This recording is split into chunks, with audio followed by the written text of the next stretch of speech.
I thought you already did. All right. Go ahead. Obviously, Syracuse came in with a 6-5 record, but that record really wasn't indicative of who they were and the teams they played. Still, were you surprised that they were able to bring it down to the last minute? No. Every game we play in the ACC is going to be a battle.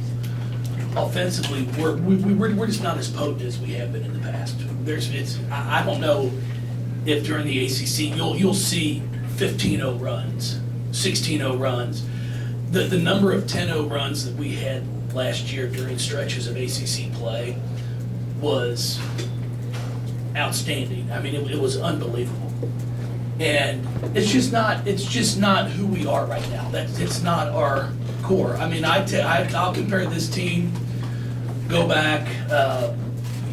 It would have been 13, the 15 team when Jude was a point guard, senior, Bria Smith, Sarah Hammond.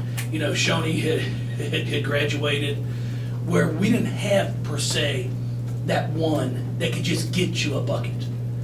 And we don't necessarily have that right now. But we're a good team when we play together. When we make the extra pass, we can knock shots down. So anybody we play, it's going to be a game. Can we win a lot of them? Yeah, because I think we're pretty darn good when we play this hard. Now, we only turn the ball over 5 times. We normally can't turn the ball over 5 times on 5-on-0 in practice by ourselves, and that's not Jazz true. I mean, it's dumbfounding. We come up with the most creative ways to turn the ball over in practice. Whereas a coach, you sit there and you try to figure out, okay, how can we solve this? Okay, I'll work on this, and then they'll turn it over some way I've never seen before. And I'm like, don't know how to fix that one. But today, they were outstanding.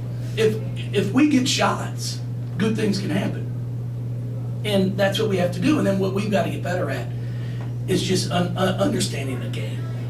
Like, we gave up back-to-back threes, up 6, with 5:20 to go or something. You just can't do that. And that's where we get a little frustrated at times. We missed a 3, a wide open. Kylie had a great look, missed it, and then they just sprinted and beat us down the floor and hit an open 3. So it's a team. We have a chance to be good. Obviously, we're ranked in the top 10 for a reason. We've beaten some good teams, but it's not going to be easy. There's nothing that's going to be easy. I'd like to hear both Coach and Jazz's take on this. Jazz, you've had 4 other 20-point plus games this season. This one felt a little bit different. You kind of played with your hair on fire in the first half. What do you credit with that? Was it the double overtime in Tennessee kind of giving you the motivation, or was it the practice schedule after the holiday break? What do you think got you to this point? I think when we got back from Christmas break, everybody on the team, the coaches included, was just rejuvenated. Everybody came with a fresh mindset and just ready to start ACC play. And Coach Norman did a great job on her scout. She was telling us all through practice, the pull-up is going to be there in the ACC area. Just get there, and it's Miss Money, because she know everybody on this team could hit a pull-up jumper. So that's what it was. Credit to Coach Norman.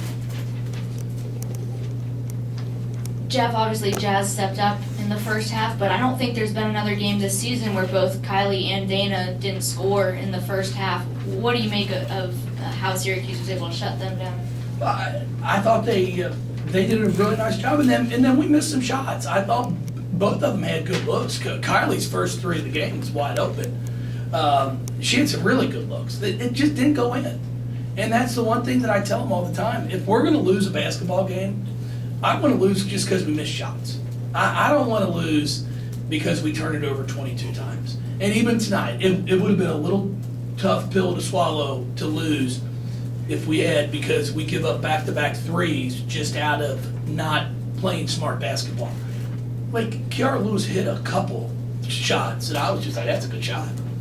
And I think they'll sit there and tell you, we're not going to hold anybody scoreless. And nobody's going to hold us scoreless. But if you make them make tough shots, then you just got to give them, good credit.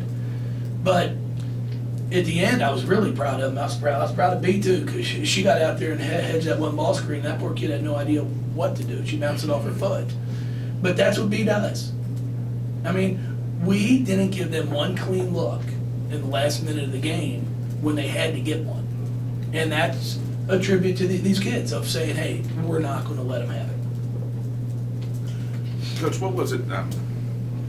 Coach, what was it about Syracuse's press that really gave you all fits? Because a lot of teams typically don't like to press you guys because of your transition ability.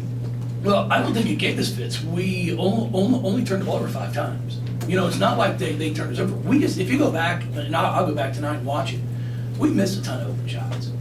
I mean, we had a ton of open shots. There was one possession, I think we had 2 offensive rebounds. We had 3 shots, 2 threes, and 1 from about 6 foot. They were all wide open. That just didn't go in.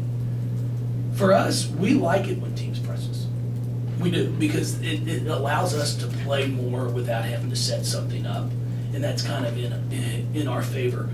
I'll take my chances of playing anybody if we can only turn the ball over 5 times. Bianca, in games like this when you're struggling offensively, how do you keep your head about you and concentrate, like Coach mentioned, the ball screens, concentrate on those aspects of the game plus the defensive aspect to keep yourself in it? Offensively, I wasn't doing really good, so I just try to play my best on defense and try to get my teammates open by setting screens for Dana Evans, Elizabeth Balogun, and Jazz, and try to get them open. Just focus on defense. You know, to be honest with you, I'll follow up with that. I don't think Bianca played bad at the offensive end of the floor.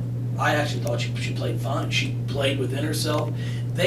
Because of how they defend the post, they don't rise up very much. That's why Jazz goes 8 for 12 from the free throw line, because they never came up to help, to where now all of a sudden Bianca's open on the low block. So what I was proud of being, I kept telling her, because I know B gets frustrated. I love her to death. Like being wanted the ball, but unfortunately there wasn't a place really to get her the ball. And then we ran that one little play, and she slipped, and she sent Dana the flare screen, slips, boom, bucket. And then I'll give B credit, because she got fouled and she stepped up and made 2 huge free throws for us. So different games are going to present different scoring opportunities for different kids on this team, and that's what I've got to get them all to understand. I've got to get all of them to understand, if you play within yourself, good things can happen. One of the plays of the game to me, I thought Jazz, we got reversed a couple times. Jazz, we get an offensive rebound in the second half. Jazz drives middle, and could have shot a pull-up. She made about every one she'd taken, but she finds Dana in the corner for a wide open 3. And that's kind of part of the game that I'm working with Dana on that evolution of getting away from the ball. Get to the weak side, and we'll get that thing to you. But it's tough. I mean, it's hard for all of them. Everybody comes in here, normally being the leading scorer on their high school team, getting the most shots. And they did a really good job on Dana in the first half, and Kylie. And the crazy thing is, we're up 6 with 1:30 to go in the half, and they hadn't scored a point. But I think that's what speaks volumes about our team. Jazz, 31 seconds to go or so, you're under your own basket, get Syracuse to get tied up with the ball, out of bounds, possession goes back to you guys. How satisfying was that play, and what's going through your mind in that moment? I was just happy we got to stop. That's all. And it was a big defensive possession. And in the timeout, we was just saying, y'all, just one stop at a time, one stop at a time. We just knew we had to get the stop. We got it, and the emotion came out, of course, and I was excited that we got that stop. Jazz in the 4th quarter, obviously you had to sit out for a little bit there. What was going on? What kind of treatment did you receive? I just had a cramp in my quad, and I've never had a cramp in my quad. I usually, like in high school, everything, I have cramps in my calf muscles, but this quad was something different. It's the first time she's had a muscle. That's why it's the first time she's had a cramp. But Carissa just gave me some Gatorade and water and a lot of other stuff that I don't know the name of. But Carissa helped me out, and Doc helped me out too. She put the Theragun on me and stretched me out, and it was really good. I was able to get back in the game. Syracuse coach was in here, Jazz, saying that they knew that, you like to get to the elbow, you like to get to the mid-range, that's your kill zone. Do you feel like if you get in that area, like Coach Norman scouted for you, do you feel like that is a kill zone? Is that the correct term for it? If you said it, yes.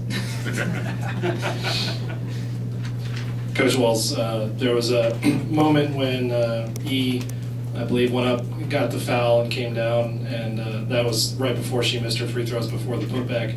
But you turned around to Coach Q and just kind of gave a shoulder shrug. And can you talk about what you were thinking in that moment? Well, no, we're both, Q's a good friend of mine. We just sit there and we actually we'll talk basketball with each other because I think he's really good at what he does. And they did a really nice job of switching from zone to man. And then we just made a play. It wasn't a set play. You know, we came out in ball screen, and Elizabeth did a really nice job of snaking off of it and gets through. And it's the same thing that we talk about. About every other possession that we did that, their post was there on weak side help. And then this is the one time that they forgot to help. You know, but you know, there's things about tonight's game that I talk about that impresses me, and that's Bianca, 0 turnovers in 32 minutes of play. Kylie, 0 turnovers in 31 minutes of play. You know, if our post players can continue to do that, then we've got a chance. And we're going to continue to bring Liz Dixon along because we need her. We need her. But at this point in time, like I've told her, it seems like it's going so fast for her right now. We got to somehow get it faster in practice so it slows down in the game. Because she is a good post player. She's a good basketball player. And I've got to get her to stop pressing so much. I thought Elizabeth Balagoon, from how poorly she had played the past few games, she played so much harder. But I told her, if you don't box out, I'm taking you out. If you don't go and rebound, I'm taking you out. And every time she didn't box out, I took her out of the game. I've got to hold true to it if she's going to change. But overall, I thought her effort was much, much better. So it's, you know, the play of the game is Kylie Shook on the cross on the free throw line. Elizabeth Balagoon misses 2 free throws, and Kylie went after it, got a finger on it, then all of a sudden it gets tipped back to E, and she goes in and makes a layup. You know, it's like my free throw philosophy. You know, 0 for 2, but we still got 2 points out of it. So it's the hard way, but we'll take it. So just, it was fantastic and really, really proud of these young women. Anything else? You got one? And our fan base. Golly, what a remarkable crowd out there tonight. Bianca, what has this season been like for you, just having to step into more of that leadership role? All of you seniors really having to go from role players to, you know, the main players in a leadership role and on the court. I think it's been really good. I've been trying to help the freshmen and the sophomores like Elizabeth Balagoon and Dixon that have transferred and try to get them caught up on how we play here in Louisville and the things we do here, and everything we do, we got to go hard and always play 100% every time. It wasn't a very good shoot around this morning. I can tell you that much. True that? Yes. True that. But I was proud of them today. I was proud of them. Don't be scared, man. Come on, Ollie, you got one for me? Yeah. Let's hear it. How did you do after the game? How did I do after the game? You know what, Ollie? I was tired. I'm exhausted. You know, but I've got these players over here to blame. They make me work way too hard during the game. Make me work way too hard. But I love what I do, and you know the thing about these young women, Ollie, is this: I push them as hard as I can because I want them to be great. But deep down, I think they all know I love them and care about them like they're my own kids, and that's why I'm able to do what I do the way I do it. Because a lot of people, if they just come to the games, are probably like, man, he's crazy. I wouldn't want to play for him. Golly. But they don't see the relationships that we have. B and I had a love-hate one the first 2 years, and it was more hate than love. Okay, true? True. But I will tell you, I'm really proud of her. She is going to graduate, and you know, I do truly believe if she wants a chance to play overseas, she can continue playing ball if she wants. And to watch where she came from, we were just talking to one of her teammates after our shoot around today. She had how many D1 scholarship offers? One D1 scholarship offer. And not only is she impacting our team this year, she was a huge part of our team last year. You know, and I give B a ton of credit for that because you've got to be willing to put the work in. And she's done that. And I thank Coach Williams all the time because Sam's the one that was like, man, I like her. And it's been great. But for me, it's been even more rewarding to watch her grow as a young woman, and Jazz included. Because I know when they're finished here, they're going to be successful. because there's no boss that'll ever work for that's a bigger pain in the ass than I am. True. True that.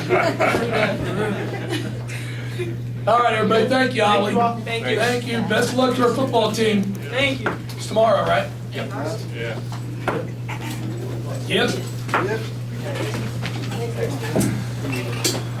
Ollie, you got a really good answer.